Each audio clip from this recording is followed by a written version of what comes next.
you pass that out too? Or just you can have a copy? No, you can. Who has that? Sure. Morning. My apologies. I think we're just a little bit late getting started here, but we'll go ahead and call the Governmental Affairs Committee meeting to order. We do have one bill, and we were going to add a substitute if we have time a little bit later. And if I could just thank everybody. I know we are at max bandwidth for these 2 weeks. A lot's been asked of us, and appreciate everybody being here and being engaged. Chairman Fleming, do you mind opening us up in a word of prayer, sir? We have to, Mr. Chairman. Please bow your heads with me. Lord, we pause now as we begin this meeting, and we ask for your presence to be in this place. Lord, we also ask for your wisdom now as we attempt to do what is best for the people of this great state.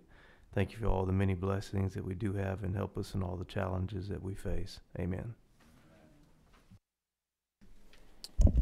Thank you very much. Senator Kennedy is with us.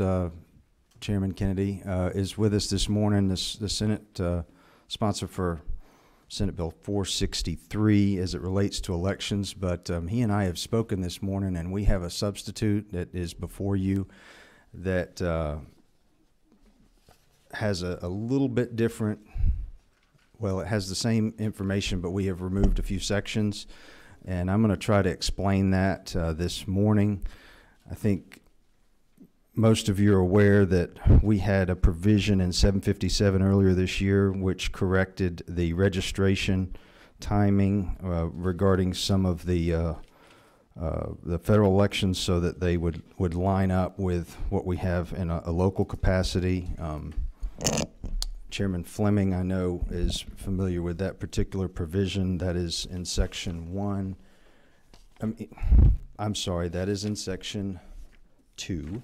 In Section 1, we would preserve the provision that allows poll workers to be hired and utilized by counties that if they do not live in that particular county. Senator, is that those two correct? If I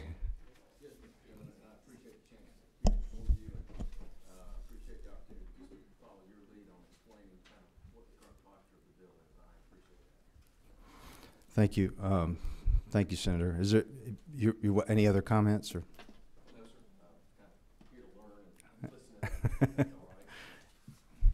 I see we have representatives from the Secretary of State's office here. Do y'all have anything that you would like to add today? Representative Teasley. Good to see you. Thank you, Mr. Chairman. The two sections you just outlined, we're very supportive of the voter registration sync up. In other words, a number of years ago, a federal judge weighed in and said that because of the runoff being being 9 weeks later, you had to reopen voter registration. If someone had moved into a district after, say, for instance, a primary, you had to reopen voter registration. And so what we want to do is make sure that state and local voter registration is also opened up, so that if someone, for instance, were to have moved into a district on June the 10th, that they would be eligible currently under law to vote in a federal runoff, but they would not be eligible to vote in a state or local runoff. And we want to sync those up so that when a voter moves into a district, they can vote in both. The other one that Chairman Blackman mentioned, the idea of if someone lives currently you have to live in a county in order to be able to work in the polls. And so, for instance, the Secretary's mentioned a number of times he has a very good friend who lives in Cherokee County but goes to church in Fulton County, and his church is a polling location. So despite the fact that he goes to church in Fulton and his church is a polling location, because he is a Cherokee resident, he could not work at the Fulton County election. He could not help at the polls on election day, and we believe that's something that would be helpful it will help with the poll worker shortage, and we think that'd be just good policy. So thank you, Mr. Chairman. Thank you very much. And I just kind of to preface this, I think, there were some questions about some of the other provisions in 463, and the work that we've done in the last couple of weeks has led us to agree, I think, on both sides that these two provisions would be of benefit. And then we've had a number of amendments. Representative Wynn and myself and others we have talked about, and they are also sitting on your desk for consideration. Before we get to those amendments, I think we do have one person who had asked to speak to the bill. Is there Mr. Bruce that is here? Yes, Mr. Chairman. Yes, sir. Good morning. Morning. Good morning. Good. Members of the committee, it's great to be around you. My name is Christopher Bruce. I am the political director for the American Civil Liberties Union of Georgia. Excuse me. I want to start off by saying yesterday another black man was buried at Ebenezer Baptist Church. This is Rashard Brooks after Ahmaud Arbery, Breonna Taylor, and George Floyd. And I saw how the legislature acted towards that. And I see that Georgia is moving in the right direction. So let's continue to go forward by recognizing these issues that we are having. And hopefully we can come up with a great solution, especially when it comes to voting. So when we have already established that June 9th election was a massive failure, whether voters chose to cast their ballots, 1, absentee, 2, early in person, or the election day, too many Georgians could not exercise their right to vote without having to overcome unacceptable barriers in their way. A major reason for this debacle was that Georgia simply did not have enough poll workers to run an effective election. Many poll workers dropped out due to the risk of contracting COVID-19. Poll worker recruitment efforts on websites making it clear on how one can become a poll worker were hard to find, and some Georgians were asked to serve as poll workers did not receive any responses. The ACLU fielded a lot of these complaints. In the middle of this current pandemic, state officials, county officials, civic organizations alike must come together to recruit and train a number of poll workers, as was stated earlier, to ensure a smooth election for Georgia voters. Through SB 463, the Georgia General Assembly can help make this happen. Currently, the Georgia Code section mandates that Georgians either must be a resident or an employee of the county, as was stated before. For example, a Cobb County resident who works, volunteers, and attends church in Fulton County is statutorily barred from serving as a poll worker in Fulton, and even this very church that attended in decades in Fulton is a polling place. As you can see, there are many people out there who said they would like to volunteer at certain areas or work for government entities, especially at their churches, even if they do not live inside that county. It's something that we've heard of often. We must ensure that polls in Georgia are adequately staffed and with qualified, well-trained poll workers in SB 463 with the language that you put in place takes an important step towards that goal. We urge the Georgia General Assembly to pass it with that provision in SB 463. The concern that I've had when I've looked at the bill, though, is outlining that you would not be able to mail out absentee ballots. That is definitely a concern that I hope that you do take into consideration and ask about and deliberate, because we do not know what's going to happen in the future when it comes to COVID-19 or other type of emergencies, hurricanes, natural disasters. So limiting counties, registrars, anyone for being able to contact their electors is a problem. So I hope that you deliberate that wisely and make sure that voting is very easy and accessible to all Georgians. Thank you. I yield for any questions. You do have one question. Is it? Who is it? Representative Fleming. I'm sorry, Chairman Fleming. Thank you, Mr. Bruce. Appreciate you coming today. I wrote down you used the word that the primary was a massive failure. You said that, correct? Correct. Yeah. So tell me about the massive failure in McDuffie County and Columbia County where I live. Oh, well, it just matters on overall. If people are not able to vote, if they're in lines for hours at a time. In Columbia County and McDuffie County, they were in line for hours? Well, I haven't surveyed everyone there. And in fact, I think about 150 counties, there were very minor problems. There was a handful, particularly Fulton, that had massive problems in some areas. Isn't that correct? Well, Chairman, there were some places that actually did do well. But I think that Thank you, because that wouldn't be a massive failure. I appreciate you saying that. Well, I think that's under your concern. If one Georgian can walk in and out in 10 minutes and other Georgians are out for 8 hours, that is a massive failure within itself. So the place that you didn't have to vote and wait under 10 minutes is a massive failure? No. And I think that I've should be made the my standard point. for... I've made my point. I appreciate you And- retracting a little bit what you said about massive failure. Well, no, massive failure means that everyone did not have the accessibility to vote. So I believe everyone, like in your county, should have had the same access. They did, So be, and it went pretty well. well, in Fulton County, it didn't. Oh, I agree with that 100%. Now you're right. Thank So- you. Thank you, Chairman. And I would love to continue this conversation afterwards. Representative Jones, you have a question? My apologies. Following up on Chairman Fleming's question, sir, I won't hit the exact same point, but are you advocating for the state to take over elections and to take away local control? To be perfectly clear, Please. I am advocating for the best accessible way for people to vote, to be able to go in on election day, cast their ballots, and leave in a very safe and accurate manner. So I think I can speak for the entire committee. We all want that. Right. I think at the end of the day, though, the question becomes is, are you asking for 159 counties to be told that they do not have the authority to conduct elections anymore? Oh, no. See, the balance between the Secretary of State's office and the 159 Board of Elections is what's key within this. And that is going to be a continuous conversation that's going to happen after this committee meeting at all.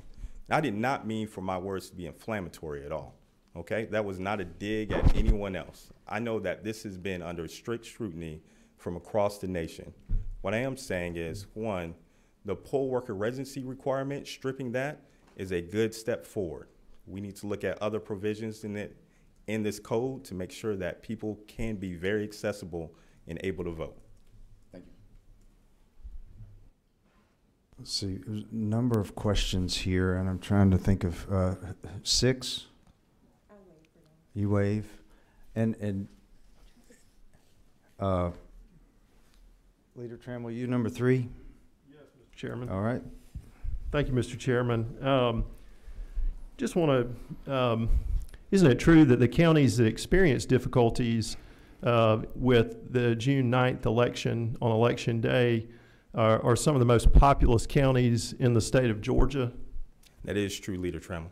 And isn't it also true that there were, I guess, rounding to the closest 10, that there were about 20 counties in Georgia that had extended voting hours because they had problems in the precincts? That is how it's reported, yes, Leader Trammell.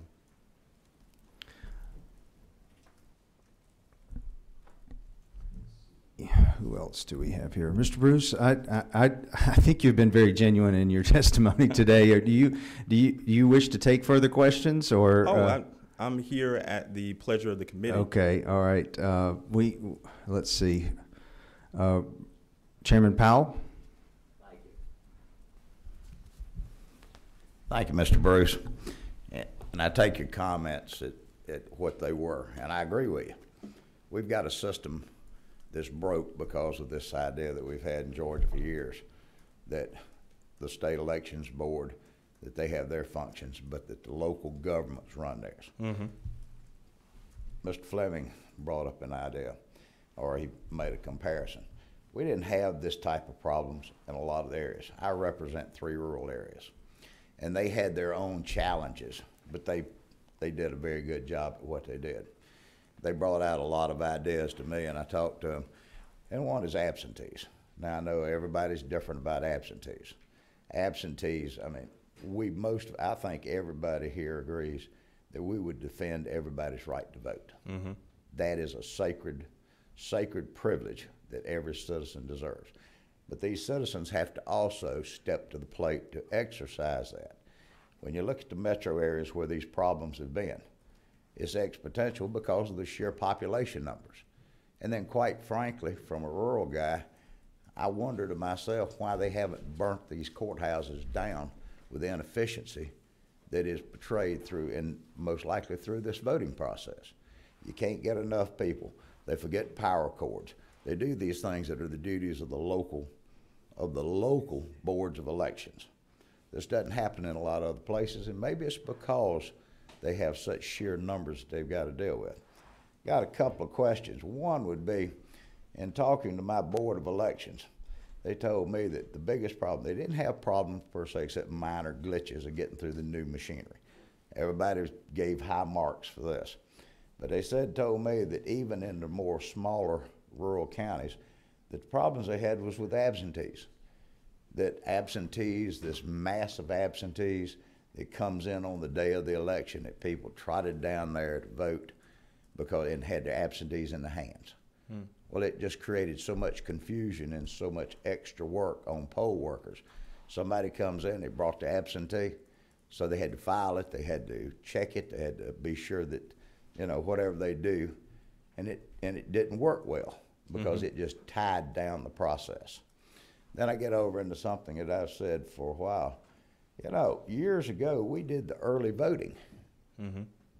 And maybe we need to change, if there's any verbiage in statute that clarifies early voting, maybe we just need to get rid of that and say that the voting period is from this date to this date. You know, I thought it was interesting in the day or two after that election with all the political commentary that came from legislators. There was a House member from that represents East Point, and he made a comment that was put in the news media, and he said something to the tune that, you know, folks that were griping about waiting in line for so long, well, they had 3 weeks prior to get there to vote. Well, I tend to agree with that. That maybe y'all could add your thoughts to this. You got early voting. Why do we call it early voting? Why don't you just say the election process is from this date to this date? If you got a 3-week process, don't procrastinate. If you don't want to wait in a line because you live in a county with such a high number of voters, get down there to go vote. Don't wait until the last day. I mean, nobody wants to sit in a line, but do it that way.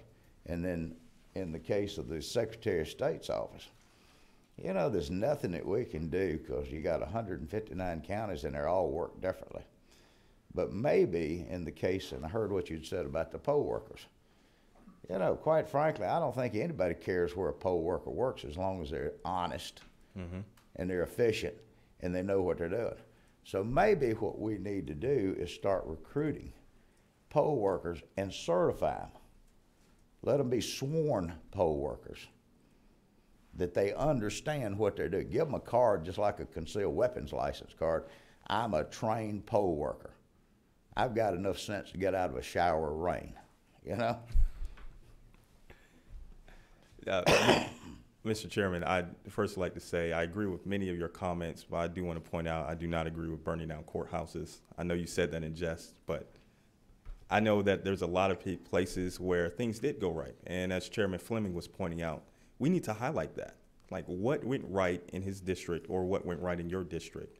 And the other things of the mistakes or anything else that have happened. We need to bring that up. Early voting period, I'll be honest with you, I don't care what we call it, just as long as we have enough time for enough people to be able to vote, just so it can be accessible for everyone. I've never heard of the idea of certifying poll workers. I think that's something that the Secretary of State's office should take into consideration and look into thoroughly. The amount of training, the amount of workshops, any and everything that's really happening. I believe if we have more education within the process altogether and a continuous conversation with constituents of Georgia and all the citizens who are able to vote, I think we can eventually move into a process where Georgia can be the model state in the nation when it comes to voting. So you're agreeing with most of what I said, except for burning the courthouse. Well, I didn't say which don't get me wrong, I'm not advocating the burning of a courthouse. Right. Because that may happen anyway in the days. We got 2 more questions, if you don't mind, Chairman, unless there's any follow-up. Sure. And I'd love Wynn. to talk to you afterwards, Chairman, as well. Thank you. Thank you, Mr. Chair. Isn't it true that we're still in a pandemic, and one of the issues that you brought up was the concern that we potentially will still be in this situation in November? Yes, Representative Wynn, as you can indicate with your mask still on. Thank you. Isn't it also true that other states have successfully implemented vote by mail that's secure? And in fact, that mechanism of vote by mail has increased voter turnout in those specific states? I would agree with your statements, Representative Nguyen. And isn't it also true that when the Secretary of State initially announced that he would be sending ballots to all active voters, one of the concerns brought up in this body was the fear that it would increase Democratic turnout? I believe that was said by a person of this body, and also pointed out that the Secretary of State said they were only sending ballots to active voters. Inactive voters should have also had ballots sent to as well. Thank you. Thank you. Representative Turner. Thank you, Mr. Bruce. Thank you, Chairman. One of the things that this committee has discovered through our couple hearings that we've had on this topic is the massive turnout of in-person voting on day of the election. And early voting was sort of depressed compared to the historical trend that we've seen, even with the massive amounts of absentees that the counties experience as well. Do you attribute that massive turnout in person as a lack of faith in the process? Is it, or is it the machines? Is it the process? Is it the ability to cast your ballot by mail? What is it that you think is driving that push towards the election day voting? Well, I'll be honest with you. I normally did election day voting as a tradition where me and my father would go cast our votes together. I believe a lot of other people are now coming up with that of we're only really promoting that day of voting. And if we do more education, as we were discussing earlier about, you have other days that you can vote. You may be available to do that. Having more weekend votings or after hour votings when people get off of work. There's several other things, but right now you have a very good problem. You have more people wanting to vote. I believe that this body and this committee can really look into and dig into other ways of having other people be able to vote, if it's on election day or other days. So one of the things that concerns me is the perception. I know you've gone back and forth with the members using the words massive failure, but when we say that the voting process was a massive failure, do you think that helps or dampens the spirit in the public to want to go out and vote? Are we actually generating a question as to the legitimacy of the results of the election? Well, I believe that we should call out whatever happened. So things that have went smoothly, we should say that as well. Things that have been failures, we need to bring that up too. And maybe I should have been more specific within my statements. This was not a dig at the Secretary of State or the Board of Elections of any county or any other state official. This was about saying Georgians deserve better. And I believe that we are working towards that as well. And I'm here in front of this body to say we can be used as a resource, the ACLU of Georgia and other civic organizations, to, as you were saying, Chairman, step up and really deal with these issues that are happening within our state. Thank you. So, and I want to say that continuously what you were pointing out, putting more trust within the system is going to be key within that. Yeah, I agree with that. I grow concerned that through this process we continue to plant the seeds of doubt in the minds of the public as to whether or not the elections are valid when we start calling it a massive failure, or when there are problems clearly that we need to iron out, and identifying those problems and putting real solutions in place, I think is the goal that we both share. Well, as a free speech organization, we normally say a lot of things, but I'll go ahead and I'd love to have this conversation with you as well, because we want to make sure that everyone is able to vote and everyone has confidence in voting as well. Amen. So working with you and looking at the language of saying, if your constituents are saying, don't say this, like people are coming up to us and saying, if you're saying it's a massive failure, we don't believe in the process. We can talk about that and we can work on wording as well, because we want every Georgia citizen to be able to vote. Thank you, sir. Thank you. Thank you for being here, Mr. Bruce, and for taking all of our questions and your testimony, sir. Thank you, Mr. Chairman. Yes. I appreciate it. Have a good day. You too. All right. We have before us the committee substitute to Senate Bill 463, LC 470599S. And then we have a number of amendments, but the chair would entertain a motion on the bill. We have a motion, do pass, and a second on SB 463. Is there any further discussion? All right, the further discussion that we have, I believe, are these amendments that are laid on your desk. So we'll try to take these up in order, and if there are any others, we'll try to entertain those as well. AM 470017 is an amendment that would change the age to be allowed to the front of the line from 75 to 70. Have a motion to amend and a second. Any further discussion? I have a question. Chairman Fleming? Thank you, Mr. Chairman. This one, you know, what's happening in our society is that people are living longer and getting more healthy as they get older. And I'm sure there's a rationale behind changing it to 70, 75. I just wondered what it was. Chairman Powell's Sir? He's young. Representative Wynn, did you want to speak to that? So the trend that I noticed is with a lot of voters who are elderly in my district did not meet the threshold of age 75. And obviously that concern is heightened even more under the pandemic. But with the lines in DeKalb County being up to 3 to 4 hours, and the voter who is 65, 68, 70, I mean, my dad is 70. I would certainly not want him to wait in line for 4 hours in the hot sun and in the rain. And so that is the thought behind that. And I think that in our current elections laws, we do send unsolicited ballots to elderly. And so if that is the case, we ought to consider people who are 70 years, I mean, preferably I would say 65, but considering lowering that threshold.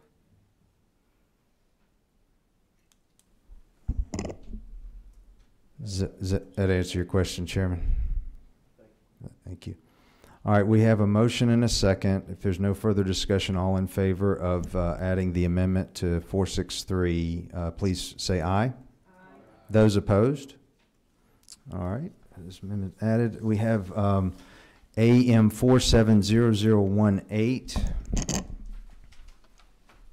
I'm going to let Representative Wynn discuss this a little bit as well. What it does is it would, we had a number of polling locations that either closed or switched right up before Election Day on June 9th, and notification was mailed out as it was required, but it did not make it to the voter until well after voting day. So this would provide that if there is a phone number on file, that they will make an attempt to reach these people if there is a change in polling precinct within a week of the election. Representative Wynn.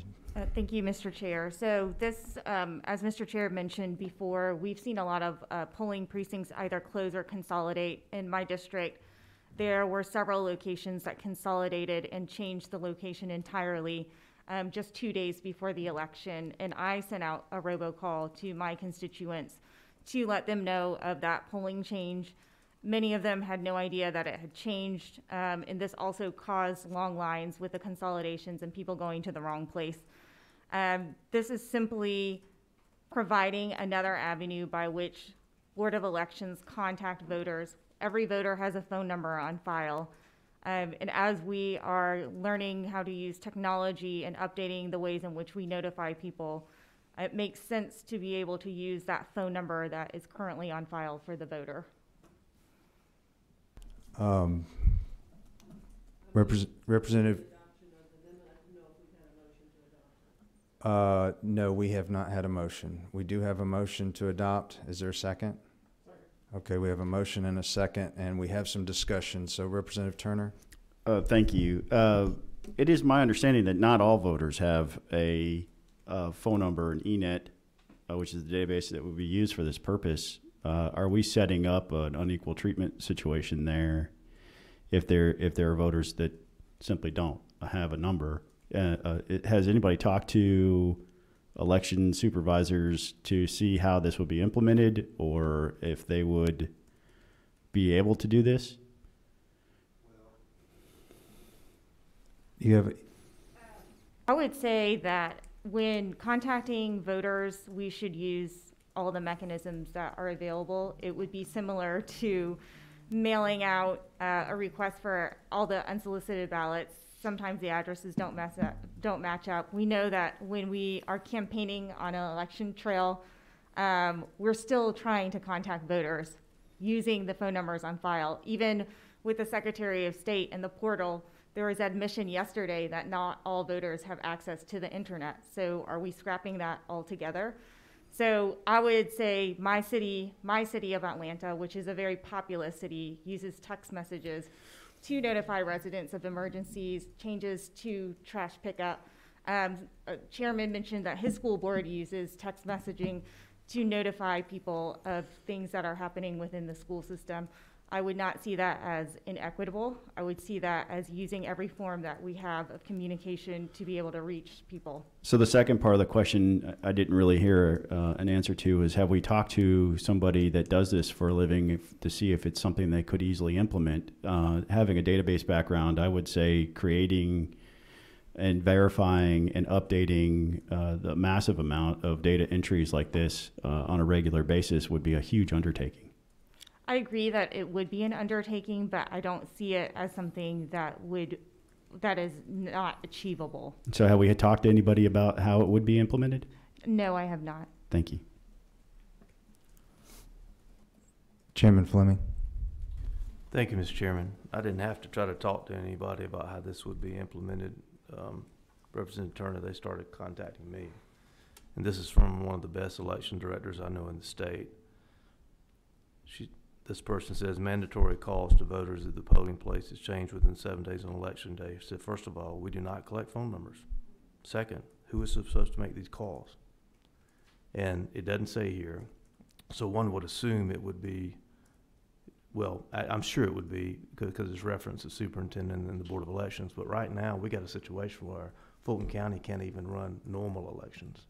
And if they're in an emergency situation because they have to move polling places, and then you put this on top of them, I mean, you haven't even talked to them about this yet. In my opinion, you're setting them up for failure, and you're setting up one more lawsuit. Now, as a lawyer, I'm all in favor of lawyers having something to do. But as a good legislator, I try not to set up failure in the laws that we pass, particularly when you haven't even consulted the people who are going to have to implement this, because every time we do something here, we have to be very careful that we don't cause more problems than we create. And although I certainly understand the intent of this and I applaud it, I'm not sure that this is what we need to pass today. Chairman, if I may. Chairman Please. Fleming, as we know this is an issue, the notification issue, where if an elections board is sending a piece of mail and it arrives after the election for the closures. And I appreciate the diligence to have a discussion about whether or not this is possible to implement. But my question for Chairman Fleming or any other members of the committee is what alternatives do we have to ensure that voters are going to receive notification of precinct closures in a timely manner? The alternative I would note is hire good people who run your Board of Elections and your election superintendent.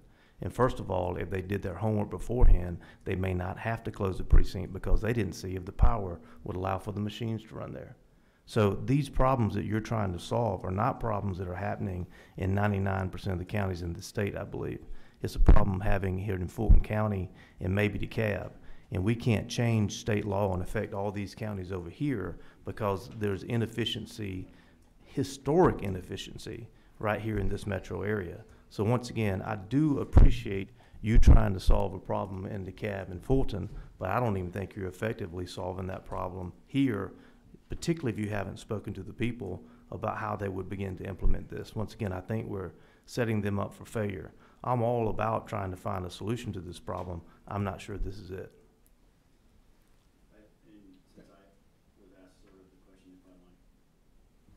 Representative Turner. Thank you, sir.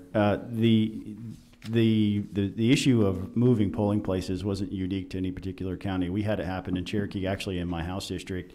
I didn't even know about it because I wasn't on the ballot this time, not running for re-election. And one of the things I enjoy doing is for the polling places that are close to my home, going as the polls close to see the tapes and take a picture of the number and send it to the candidates who are running so they have some really fast results. It's just something we do. It's kind of dorky, but you know, it's kind of fun too if you're into that kind of stuff. But one of the polling places was a church in Holly Springs that at the last minute pulled out because of concerns of COVID. They didn't want to be a polling place any longer. When I pulled up to that place, it was very clear to me and obvious what had happened. There was a giant sign in the front of the polling place that said, "This polling place, due to COVID-19 concerns, is closed. You are now at the City Hall in Holly Springs," and it gave the address and pointed the arrow down the street to where they had to go. It was less than half a mile away. You know, to answer your question, how do we solve the problem? I think that's the most efficient way without creating a burden that we haven't talked to anybody about yet. Thank you, Chairman Turner. Slide of tongue. Representative Shannon. Thank you, Mr. Chair. I just want to speak to the implementation of this. I mean, this is very simple. Candidates do this all the time. They send out robocalls. Not all of them go to the right phone number, but enough of them do go that people continue to do robocalls. So if we wanted to add a second level of notification, I see it as a help. The precincts closing last minute are not to the fault of poll managers who didn't know that places didn't want to host voting. Some of this was because locations just decided because of COVID, they didn't want to take that on, people coming in and out and them having to sanitize after. So I mean, if they're still going to mail the notification that a location has changed, there's nothing wrong with counties sending out a robocall or some type of other piece of communication to let people know that the voting locations have changed. And it would not be difficult. Representative Gullett. I got to figure out your number here, sir. Sorry. I got 11, is it?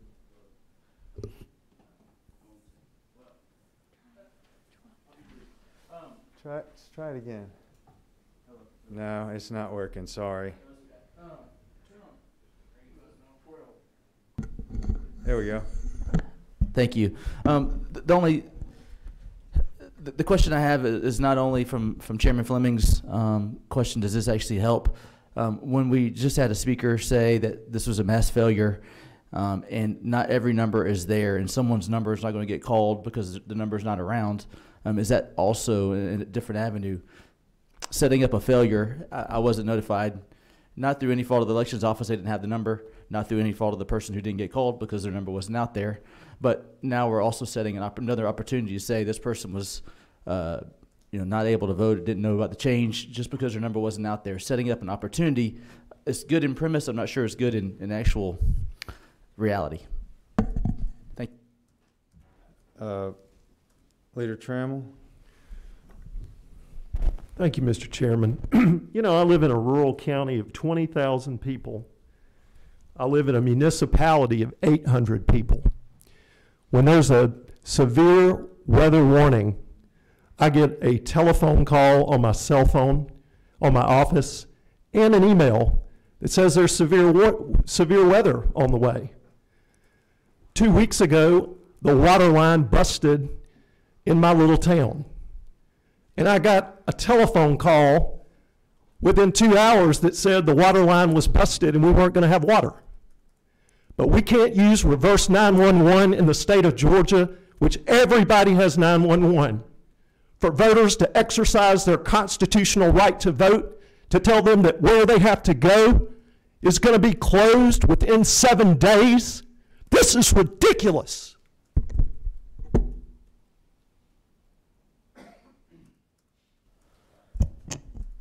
All right, if there aren't, all right, so the board is lighting back up here. If I may, I do see that there is a great deal of consensus that this idea, in fact, has merit. The question, I think, is greatly surrounding whether or not the resources exist and whether or not there are any unintended consequences. in short term since we are doing this today. Representative Nguyen, did you have anything further? We're going to call the question here. The last point is really, this provides two mechanisms by which we contact voters. It's not one or the other.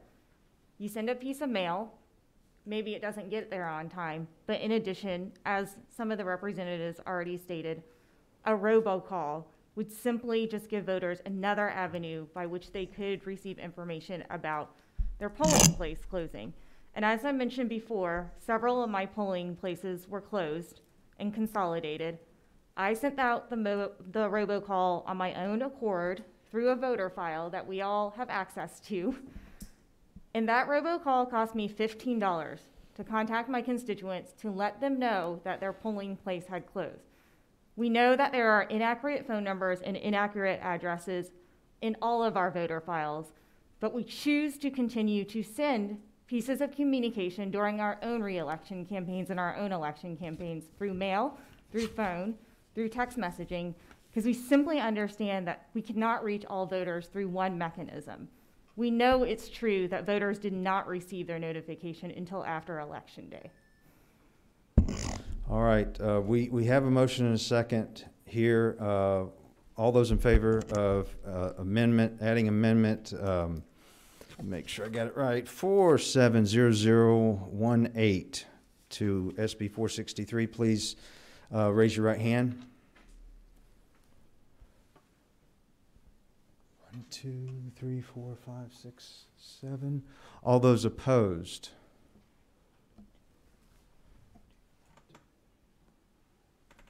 Six. Motion passes. All right.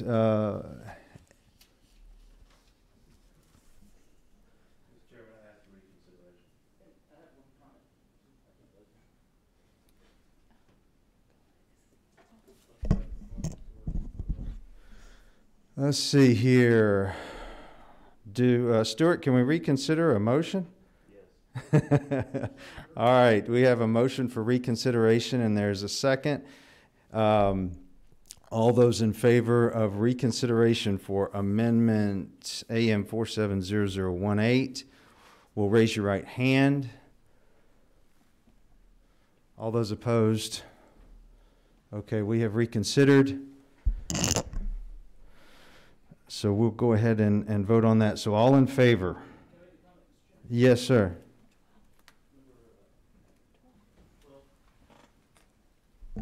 Thank you. One quick question. I did carry a piece of legislation this year that did pass the House. It was related to texting and SMS messaging. So outside of campaigning, unless someone opts in from a federal standpoint, you cannot send them a text message. You actually have to opt in to that, or otherwise it didn't pass the Senate yet, but it is a federal law, matches from the FCC. Just questioning that piece too, the texting. So governments, unless you opt in, you can't receive a text and SMS message. It's not really specified here from an opt-in standpoint. Just curious from a Lake Council how that would apply. All right. What we have is a motion for reconsider. Actually, we don't have a motion, do we? We have reconsidered this, and so I'm going to ask for everybody to vote on this amendment again. We have a number of questions. All right.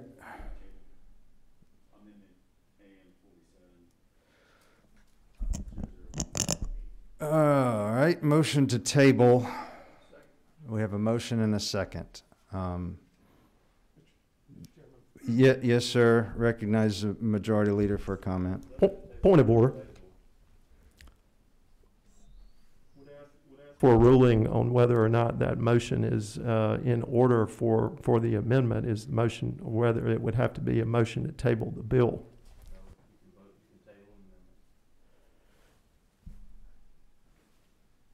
Ledge Council, we've asked for. Mr. Chairman, if I might. Yes. This is a point of order, Mr. Chairman. The motion on the floor is the motion to pass The bill, Senate Bill 63, is amended by substitute. This is an amendment to the motion on the floor. So I think that the motion to table would have to be for the underlying bill. Yes, sir. The rules of parliamentary procedure and the rules of this House apply equally to amendments as they do to measures as passing a bill. If it did not, you would have no rules about how you deal with amendments. A motion to table is on an amendment is not debatable and should be voted on.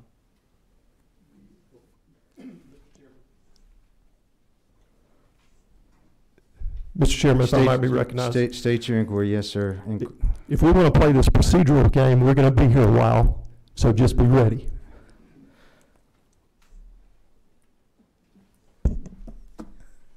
We're going to ask Legislative Counsel if he has any knowledge as to the parliamentary procedure regarding a motion to table an amendment.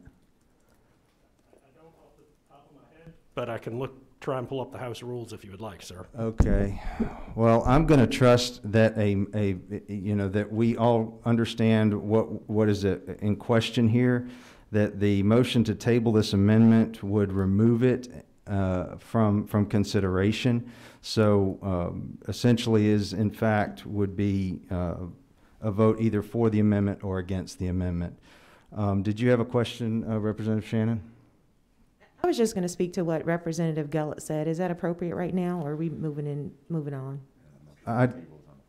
Motion to table is on the floor. Okay, yes, that's ma'am. fine.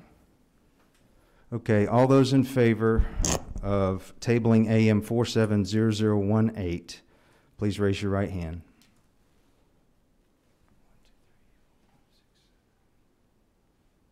All those opposed? The amendment is tabled. Mr. Chairman, I'd like to be recognized for a motion. Yes, sir. Move to reconsider. Move to reconsider the vote to table. Is there a second? Second. Okay. All those in favor of reconsideration, please raise your right hand. All those opposed? Okay, motion fails. Mr. Chairman, I'd like to be recognized for a motion. Mr. Leader, I believe we have discussed this one enough. I'm asking to be recognized for a motion. We'll look at one more motion. Yes, sir. Mr. Chairman, I move to table Senate Bill 463. Okay, we have a motion to table Senate Bill 463. We have a motion and a second. All those in favor, please signify by raising your right hand. All those opposed? Okay, it's not tabled. Mr. Chairman, I ask to be recognized for a motion. I'm going to ask the leader to understand that we have two more amendments to be considered at this time, and that as part of the rules of the committee, that the chair has the right to recognize for motions and when and if appropriate. May I suspend for just a minute and have just a moment to discuss with you, sir?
First, I'm going to recognize the leader for his motion.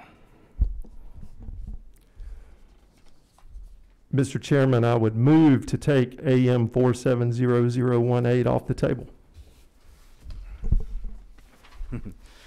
Motion to take 470018 off the table. Is there a second? A motion and a second. Any further discussion? All in favor, please signify by raising your right hand. All those opposed? Okay, I think we've made it very clear the will of the committee on AM 470018. We're going to move on to AM 470019. This would restrict, well, there is some question as to what, you know, we have now in law, but this would essentially, based on some of the failures that we've seen and the massive absentee ballots that went out and the struggle that we have seen to process those ballots and the extra time considered, that this would preclude the solicitation by the Secretary of State, the State Election Board, the County Registrar, the governing authority of the municipality, an absentee ballot clerk, or other designated official from performing the duties set forth.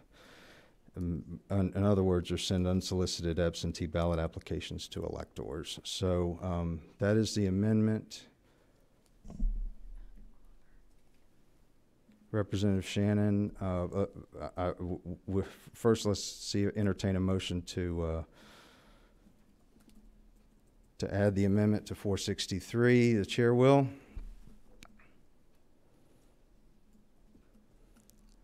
Is there a motion to add the amendment?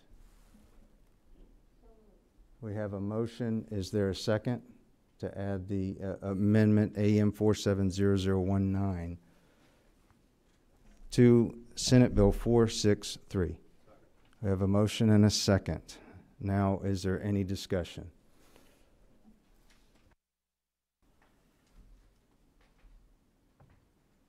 Representative Shannon, did you have a question on this? I have a comment. Let Representative Oliver go first, if you don't mind. All right, Representative Oliver. Oh, I got the wrong one. I'm number 19. I just don't. I think we agree that there is a shared partnership between the Secretary of State and the local election supervisors, originally the probate court judge in 159 counties, and that the shared partnership is not working as we want. But it's also true that the Secretary of State is the chief election officer of the state. And he's an independently elected constitutional officer. I do not see the benefit of taking power away from him at this time. 1.2 million voters, more than half, chose to vote by absentee. They responded favorably in significant numbers to the invitation to apply for an application. I think it's improper to take away his authority to make that decision, perhaps in an emergency that still will exist in November. In yesterday's questioning of him, I couldn't hear a clear answer from him as to whether or not he's made a decision to send applications for ballots in the November election. I heard him say he was not going to send applications for ballots for August. So I oppose this amendment. It's an improper taking of authority away from a constitutionally elected officer. Any further discussion? Representative, who's 14? Williams? You're 29. Who is 14?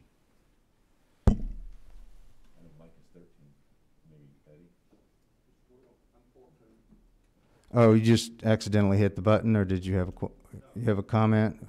Any discussion from you? All right, we have Representative Wynn has some. Thank you, Mr. Chair. We're currently in a pandemic. It's not going away. We're seeing surges in our rural counties, and under current law, we do send unsolicited absentee ballots to those who are age 65 or older and individuals with disabilities. Though we all know that we had some issues with the processing of absentee ballots because of the large turnout. But we also know that some of the discussions that we've been having is how can we improve this process? And it seems that this is a premature decision given that this committee will continue to meet off session to discuss some of the changes that we need to make moving forward. So this is not just about one election, the 2020 election, but it's setting precedents for the future. And it just doesn't seem like a decision we ought to be making in this current moment. A decision that not only takes away the power of the Secretary of the State, but this prohibits our state election boards and our counties from making a decision on whether or not they want to send out these ballots to their voters. I don't think that that is in the spirit of what we intend to do as we are looking at these election laws. Representative Turner.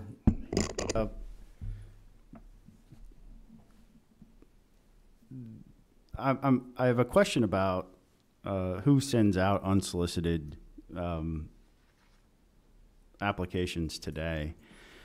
Nothing in this would prevent an ACLU or a Common Cause from sending out.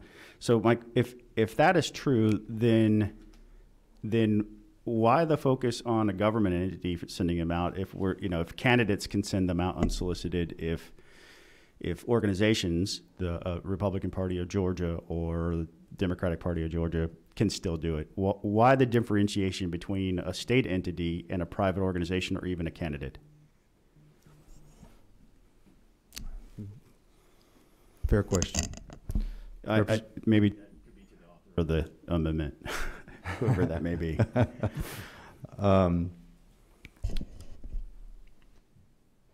14, Representative Williams. Yes, thank you, Mr. Chairman. What we saw during this other election was a state of emergency where the governor actually had the authorization to make decisions and direct, actually even write law. If that state of emergency were to exist and continue, the governor can still direct the Secretary of State to do this. And it needs to come from the governor to the Secretary of State for him to make that decision and send out the application for the absentee ballot. That's just my observation. May I respond to that, Mr. Chairman? Yes, ma'am. Representative Oliver. Georgia is not the chief election officer for Georgia. Chief election officer for Georgia is the Secretary of State. That's a fairly significant movement of power away from the Secretary of State. Representative Fleming. Thank you, Mr. Chairman. I just wanted to say that Representative Williams is absolutely correct. In a time of emergency, the governor has a right to waive statutes. You saw him do that on several occasions to help us deal with that pandemic. So because of the fact, if this would pass, it would not change the fact that during a time of emergency, the governor would not stop the governor from waiving this if need be. Representative Wynn, do you still have? Question, thank you, Mr. Chair. So if the Secretary of State already stated yesterday in the hearing that he is unwilling to send out unsolicited ballots for this November election, why do we need to put this in state law right now? What is the rush to codify this?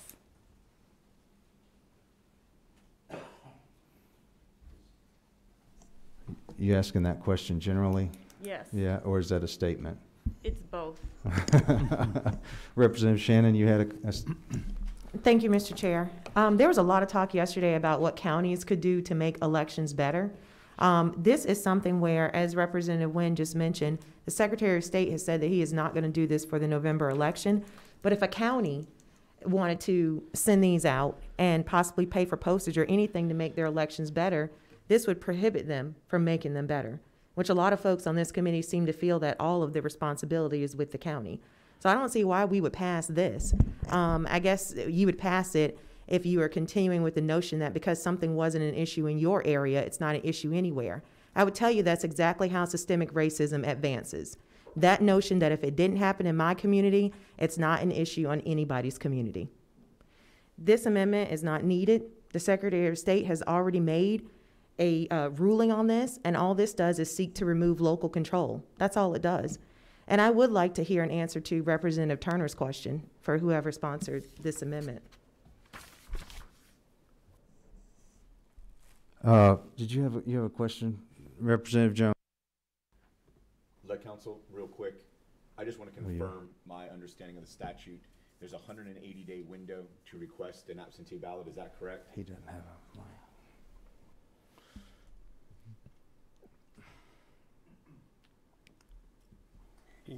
Yes, sir, that appears to be correct. Okay, thank you very much.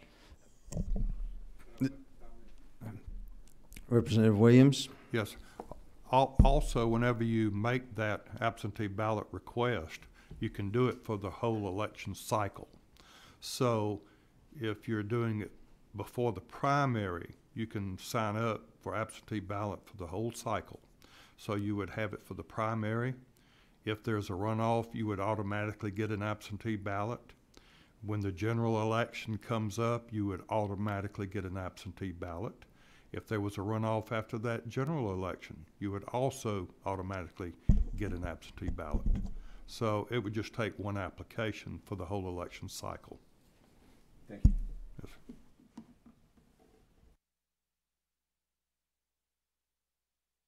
I wanted some clarification on what the representative just said about the application.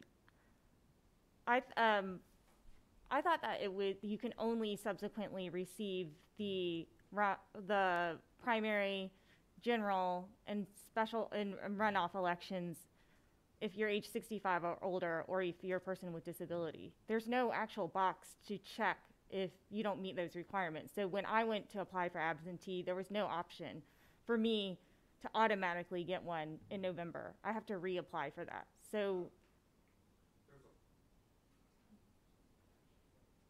There's a box that you can check that you can get it for the whole election cycle.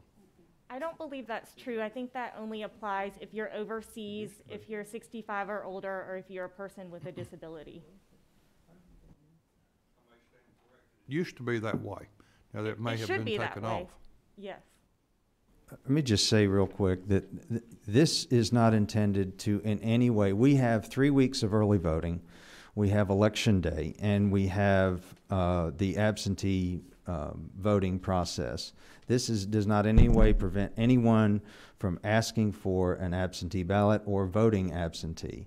All this says is that we're not going to flood, and that's what we've saw happen on June 9th, and that is the reason that this was submitted, is that we're not going to flood this with added mailings or unsolicited absentee ballots, so that, you know, we actually create some additional problems for our counties, resources that we don't have, and so on and so forth. So I do believe it stands on its own merits. We do have a couple other comments I'm going to recognize, and then we'll call the question. Thank you, Mr. Chair. I'd like an answer to my question. Whose amendment is it, and what is the rationale from banning government from sending out unsolicited absentee applications? I believe I just answered your question, and this has been put forward by the committee. I would put my name on it. Is your amendment? I have to put my name on it. Well, then can you explain why we would want to ban government? Because you're talking about flooding, but we know that the pandemic is going on. There are states that are already talking about possibly having to shut down again. So we will need to make sure that people do have access to absentee ballots. And you know that there is a difference between sending out ballots proactively versus folks having a request that they have an absentee ballot. Even in my own district, I can show you scores of voters who say that they requested absentee ballots. They do it every election, so they are experts at doing this, and they don't receive their absentee ballots. Then I would ask you to consider the next amendment favorably, which would, you know, require the Secretary of State to establish an online portal in which to request those ballots. There's no in any way attempt to remove the ability to request or vote in this particular manner. It just is a capacity issue. And Representative, If I could just follow up. I've already said that I agree with the being able to submit on the website. That will help with tracking. But the issue with this is that the Secretary of State has already said that he is not going to send out proactively absentee applications. This ties the hands of local governments if they want to do that to help in their elections. And all we've heard for the last 2 days has been the county needs to get it together. If this is something that the counties want to do in order to assist, even though the Secretary of State is not going to, this would kill local control for them. Some counties should be able to do this and other counties choose not to, so we should have not uniform voting across the state of Georgia in that capacity? It's not about uniform voting. It's already the case that some counties do things that others don't. There were some counties that said they didn't have money for drop boxes, so they just didn't have drop boxes. There were other counties that put additional money for drop boxes. So we already have a lack of uniformity when it comes to elections, which is why you see so many voters who do feel that the primary was a massive failure. Representative Fleming? Mr. Chairman, if the chairman will accept, I was just going to call the question. Question is called. All those in favor of AM 470019, please raise your right hand. All those opposed? Okay. Amendment passes.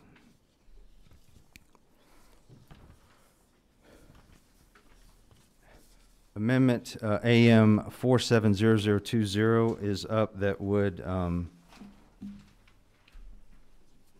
require that the Secretary of State, in coordination with the State Board of Elections, develop a secure website that will allow any elector of the state to apply online for an absentee ballot as otherwise provided by this article. We have a motion to pass on this amendment. Is there a second? Motion and a second. Discussion. Representative Fleming. Mr. Chairman, I have no problem with the amendment. I think it's a good one, but I want this to be developed properly, particularly since we're talking about the need of a secure website.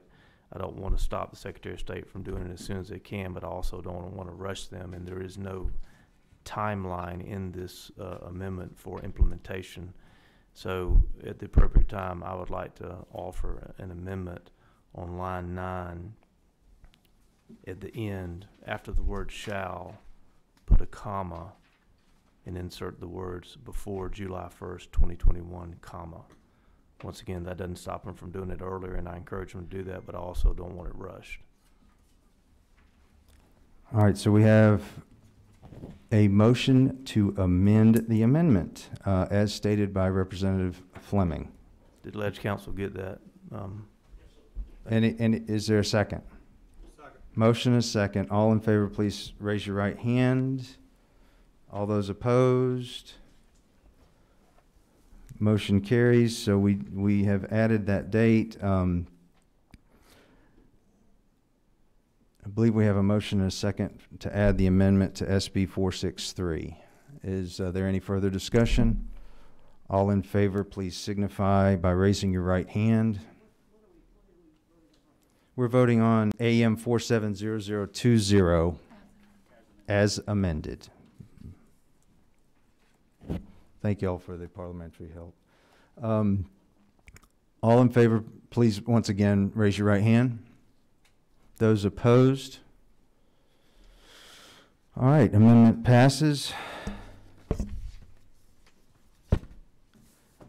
Now I believe we're back to the original motion on passage of Senate Bill 463. Yes, yes, ma'am.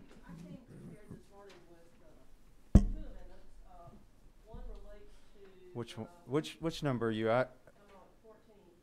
19. Okay, I've got it. I've got you pressed.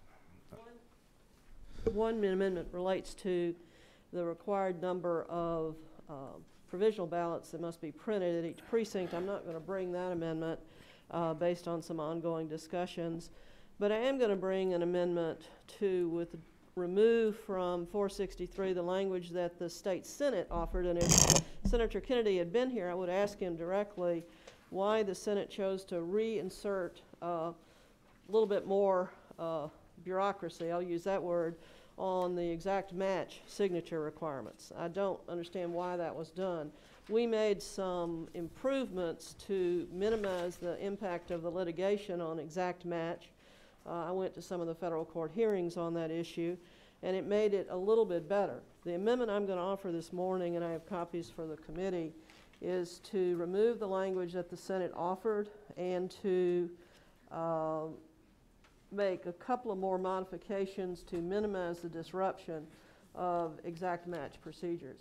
I asked the Secretary of State when he was here how many flagged in this June 9th election, and he said approximately, he was going to check on the number, but I believe the information I have is it's fewer than 400 out of 1.2 million. In other words, this issue is causing a lot of distress to voters. They believe that exact match is being used against their right to vote.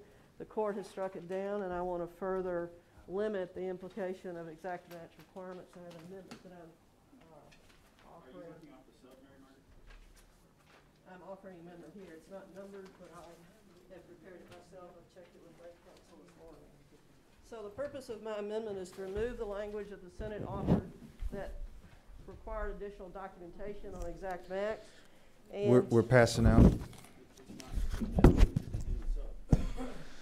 No, this would be a new amendment. this would be added. You are adding back the language that was in original 463 with some changes. Is that correct? Yes, sir. I'm taking out what the Senate added, and I am eliminating the requirement of affidavit, but just giving a statement by the voter. The voter doesn't need to provide additional documentation that the Senate required. I was interested in what Representative Dempsey said yesterday. Her exact match signature from the finger that we do now on charge cards was certainly different than her written signature. So the purpose of this amendment is to further remove the barriers that exact match requirements that was significantly litigated last year and significantly modified by us in 316. Chairman Fleming probably remembers that, but this would remove the additional barriers that the Senate added in my judgment in 463. Is that in the form of a motion? I move that 463 be amended, and I will name this amendment. I have what copies? I have copies. I'm giving it to him. You can number this any amendment you want to, Mr. Chairman. You can number it amendment. All right. We'll make it AM 470021. How about that? Thank you. Just a very brief summary. Exact match caused significant litigation. It caused significant distress in the voters. The court has very much been disfavorable to it, and for reasons I don't understand, the Senate added some more language to add to the requirements of proving your signature, and I asked that be removed. We have a motion, and is there a second? We have a motion and a second. Is there further discussion? I see there is some. Representative Fleming. Thank you, Mr. Chairman. First of all, I'm not sure where this goes in the bill. And when we're adding an amendment to a bill that no longer has language in it that the amendment is added to, it makes it very hard to understand exactly where it goes and what it would do, and that's how we make unintended mistakes. What I would tell Representative Oliver is I'm going to vote no on the amendment because I really don't know what it does, even though I heard your explanation, particularly given the posture of it not fitting into the bill where we can read it all together. I will make this commitment to you, though. I'll get with you before this bill comes up in rules, and if I understand and agree, obviously, I'll have the offer for you. We can have it written up properly in the Rules Committee, but I can't vote for it now under these circumstances. I'm going to accept that offer because I don't know why the Senate did what it did. I can't figure out any motivation for what they did other than to create issues back. So, Mr. Fleming, I'll take that offer and we can work further on this. To move back from where the litigation has taken us in Georgia and to move back from where 316 took us last year to improve is something I believe the Senate has unintentionally done. With that, Mr. Chairman, I'll withdraw the amendment. You withdraw the amendment. Amendment is withdrawn. Representative Wynn, did you have a question? Oh, I actually actually would like to make an amendment as well. All right. This is actually a point that goes back to something that Representative Williams just mentioned. So my amendment is simply if an elector submits an application to receive an absentee ballot for the primary election, the elector shall automatically receive absentee ballots for all the subsequent elections in that cycle.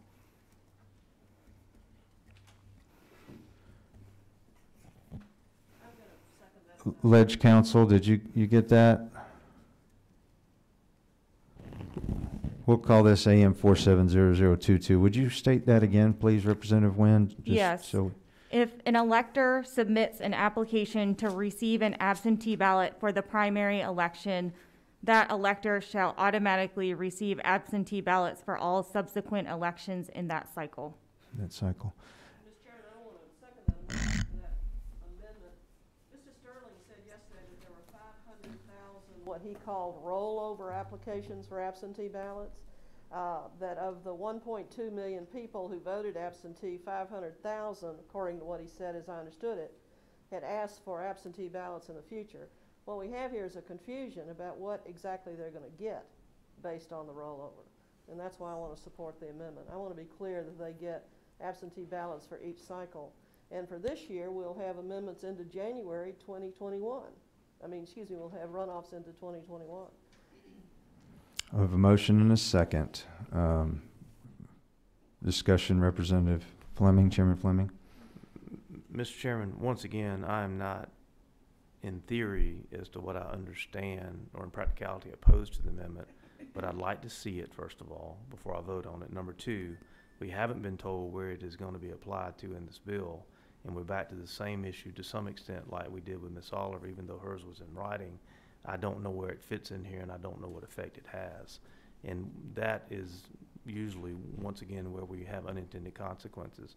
I'll make the same commitment to Representative Nguyen that if she will draw this up, show me where it fits in the bill, I will consider, not, if I think the policy is good, I won't do it, but I will consider offering the amendment and rules. And of course, she has members of her party, their own rules, and they could do that too. But at the time, I couldn't support it because I can't see and I don't know how it fits in and where it would work.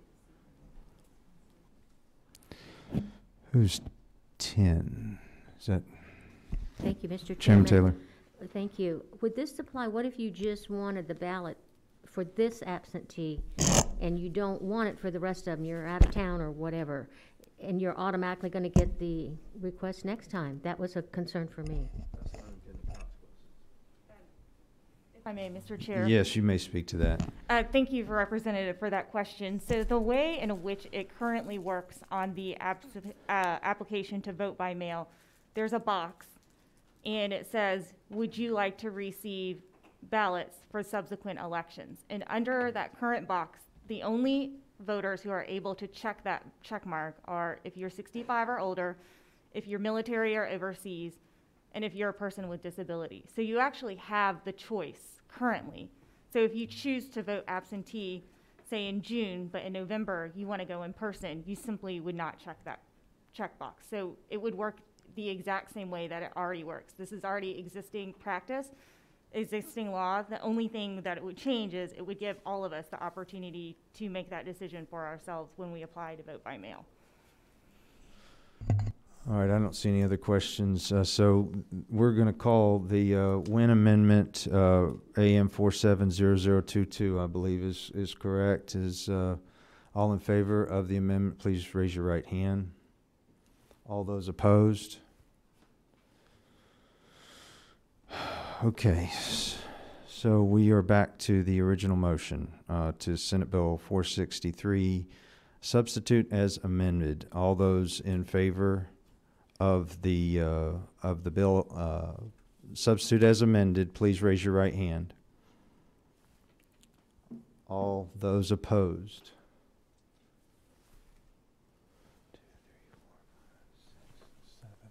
Can I ask for those in favor again, please raise your right hand. 1, 2, 3, 4, 5, 6, 7, 8, 9. Okay, again, opposed? Bill passes. We have one other calendar item to discuss. Representative Gaines, you sure you want to get up there after that?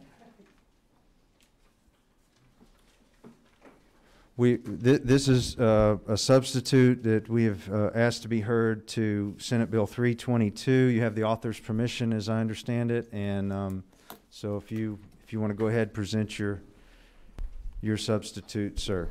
Great, thank you. And I believe this is one we can all agree on. In Georgia code currently, there's a strange outcome in nonpartisan races where if a candidate dies in between qualifying and the date of the election, there just needs to be some clarity in the law to make sure if that candidate still wins, there will be a special election would need to be held to fill the seat, and that's all this bill does.